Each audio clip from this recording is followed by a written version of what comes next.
So yun, meron tayong bagong version dito, yung Alienware DEC 2169. Ito yung bagong version niya, may keypad yan. So ito na siya, may LCD na. Tapos meron pa rin siyang distinguishing trace. Yan. So ito yung may LCD.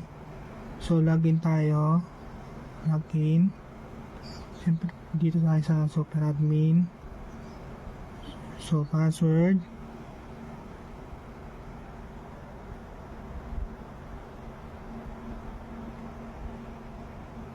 So yun, nakapasok na tayo, nakalagin na. So menu. So ito yung mga laman niya. So panel setup. Naman ang mga panel setup. Delay setup. Date setup. Mode setup. Port and shield setup.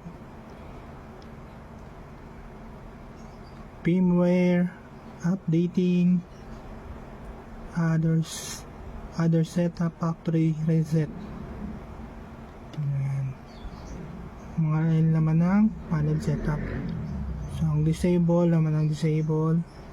So ang disable output, disable input, disable. Laman ng history, fire history, fault history, active history, history clean.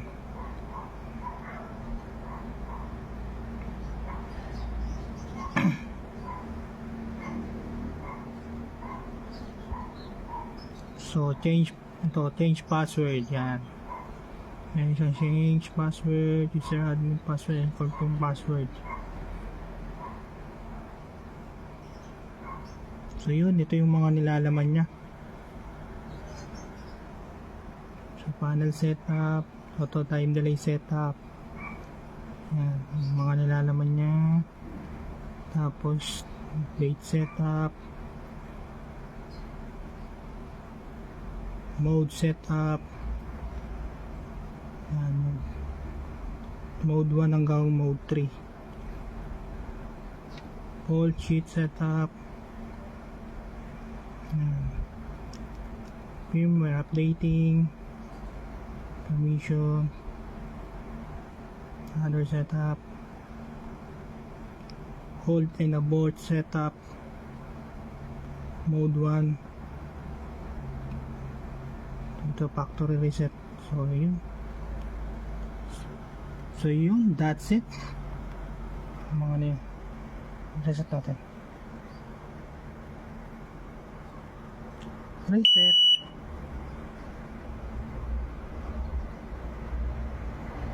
Umilaw naman lahat.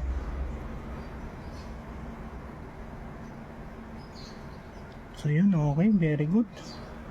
That's peace out.